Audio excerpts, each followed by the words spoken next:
the Great Mughal Empire.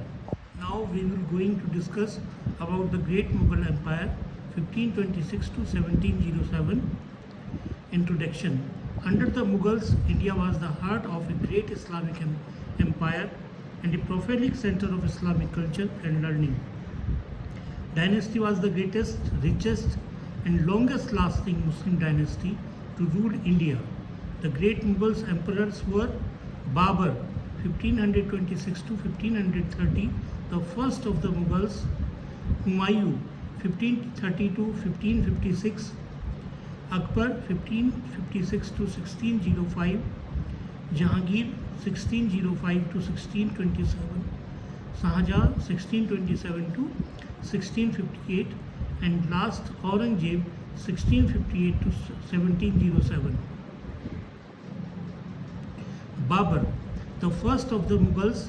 Babur was a direct descendant of the Turkish Genghis Khan and Timur from Tamerlane, defeated the Delhi Sultanate and established the Mughal Empire. Gunpowder was used in a war. A skilled commander, trained soldier on horse contributed to the victory, gained control of the whole northern India, made Agra capital. He reigned for 4 short years and died at age 47 in 1530. Did not enact new laws or organization in the empire due to early his death. Humayun.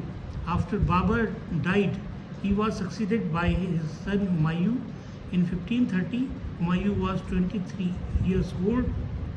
He was not a soldier and, unlike his father, neither skilled nor a wise leader. Inherited disunited and disorganized empire.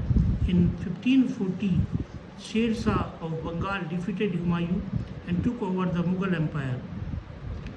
The Mughal was lost from 1540 to 1545. He was exiled but later regained power in 1555.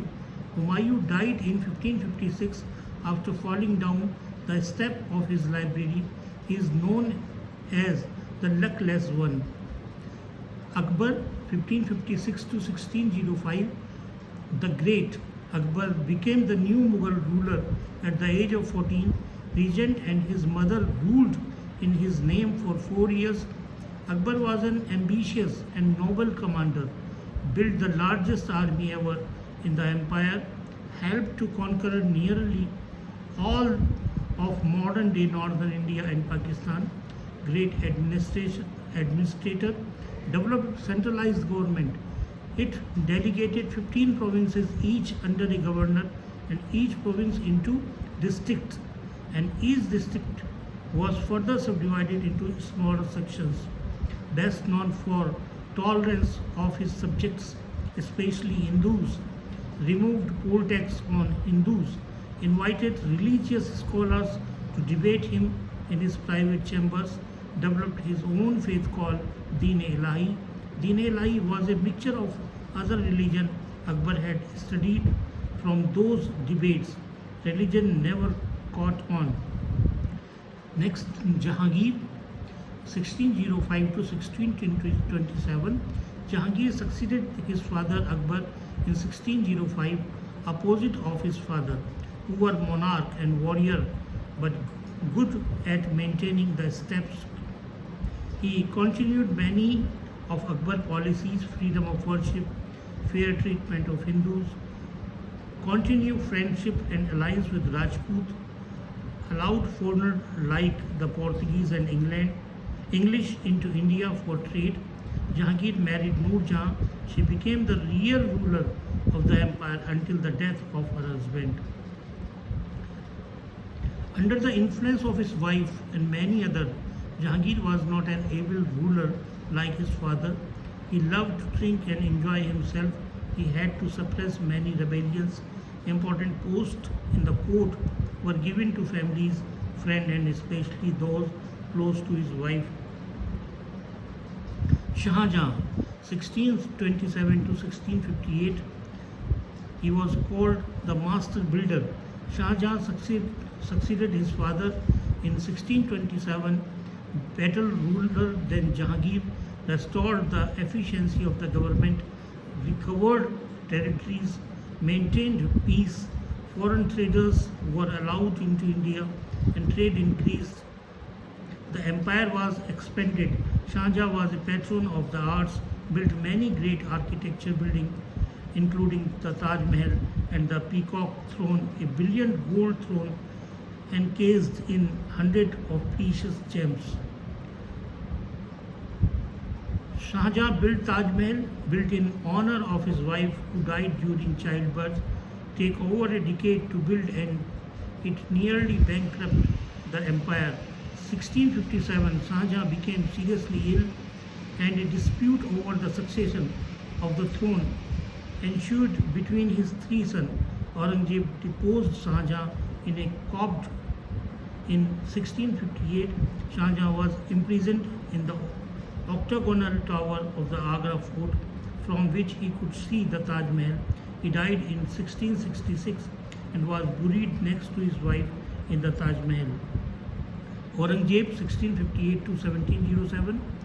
Aurangzeb ascended the throne after disposing his father and beating out his two brothers. Despot severely persecuted Hindus of northern India. Empire declines under his reign. He removed the tax-free status for Hindus, destroyed their temples, crushed semi-autonomous Hindu states.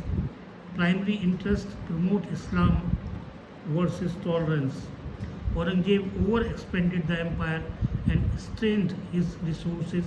Large sums of money and manpower were lost. He lost the support of Hindu people. The overexpansion of his empire weakened his administration. Aurangzeb died in 1707. His son Bahadur Shah succeeded him. Bahadur Shah was so old by the time he ascended the throne, he only managed to live a few more years, but at this point in time, the government was so unstable and so weak, the empire became an easy target of invasion and exploitation, first by the Persian and then by the British. The death of Aurangzeb and the short reign of his son led to the end of the Mughal Empire and the beginning of British rule. Aurangzeb built nearly 50 years apart the Bibi Ka Maqbara as well as Taj Mahal is very similar in the architecture style to the Taj Mahal. Aurangzeb other architectural legacy included Moti Masjid, Delhi Fort, Delhi, Badshah Mosque, Lahore. The success of the Mughals. It is agreed among many scholars that the Mughal Empire was the greatest, richest and most long-lasting Muslim dynasty to rule India. This period of Mughal rule produced the finest and the most elegant art and architecture in the history of Muslim dynasties. The Mughal emperors, with few expansion, were among the world's most architecturally minded rulers. Although Turkish and Persians in background, the Mughals were not Muslim ruler of India, but Indian ruler who had to be Muslims. This idea is most evident in Akbar's observation of a utopian India for Hindu and Muslims. The longevity of the Mughal Empire can be contributed to a number of factors. The Mughal emperors were ambitious and for the most part of able ruler, but Akbar is perhaps the Mughal emperor responsible for much of the prosperity and harmony achieved during the Mughal Empire. Akbar the Great, as he is referred, perceived that three things were needed if his empire was to be stable and long-lasting. First, fair rent must be fixed for the peasant and a steady revenue for the treasury. Second, the land must be ruled by men who were impartial and responsible to himself. Third, the Muslim must live at peace with the Hindu. Akbar stopped during his lifetime to achieve these three things. He showed tolerance to Hindu scholars and women. By 1650, the Mughal Empire had expanded further north and south. Mughal art. The Mughal Empire and the great Mughals will always be remembered as a great influence on the artistic and cultural life of India. Their architectural style can still be seen today, such as the Taj Mahal built by Shah Jehan and the buildings at Fatehpur Sikri. The remarkable flowering of art and architecture under the Mughal Empire is due to several factors. The empire provided a secure framework within which artistic genius could flourish.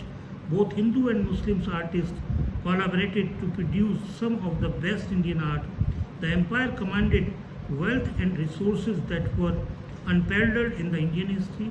The Mughal emperors were themselves patrons of art, whose intellectual ideas and culture outlook were expressed in the architecture. Summary: the dynasty of great Mughals in India, 1526 to 1530. Babur's victory at Panipat in 1526 established the Mughal Empire and ended the reign of the Delhi Sultanate. The rise of the great Mughal dynasty in India began with Babur. 1530 to 1556, Humayun succeeded his father Babur and became emperor. He was defeated and dislodged by insurrections of nobles from the old Lodi realm. In 1540, the Mughal domain came under control of Farid Khan Sher Shah Suri. Humayun died at the age of 48 when he fell down the step of his library. 1556 to 1605, Akbar, the most sophisticated Mughal commander and leader, was only 14 years of age when he succeeded his father Humayun. Under Akbar's reign, Muslim and Hindu received the same respect. 1605 to 1628, Jehangir succeeded his father Akbar. 1628 to 1658, Prince Khurram was 35 years old when he ascended the throne as Shah Jehan, king of the world. 1659 to 1707, in the summer of 1659, Aurangzeb held a coronation in Red Fort where he assumed the title of Alamgir, world conqueror. After a bitter struggle with his two brothers, Aurangzeb was the victor who took the throne. Bahadur Shah II, 1857, Bahadur Shah II, the last Mughal emperor, was deposed in 1858. India was brought under the direct rule of the British Crown. This brought the end of the Mughal Empire.